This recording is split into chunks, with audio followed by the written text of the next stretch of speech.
ασφαλίσεως. Είναι μια καταπληκτική εικόνα, την οποία καλούμε αυτούς τους ανθρώπους να εξακολουθήσουν να δίνουν συνένεση σε ένα γελίο και σάπιο πολιτικό σύστημα, το οποίο παράγει μόνο διαφθορά και πόνο για την Ελλάδα. 4 χρόνια καταστρέφει και άλλα 40 χρόνια κυβερνούσε.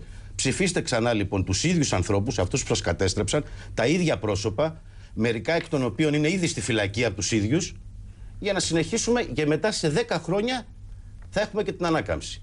Πρόκειται περί ενός διλήμματος υπαρξιακού για τους Έλληνες.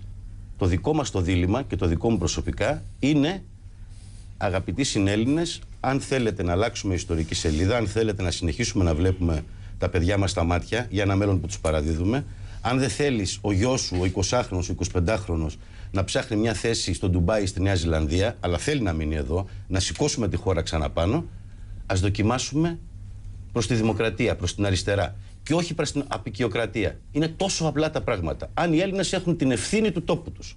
Τόσο απλά. Για πρώτη φορά μετά από αρκετά χρόνια. Μάλιστα. Και σε μια περίοδο κρίσιμη σε ένα ιστορικό μετέχμιο. Αυτό είναι.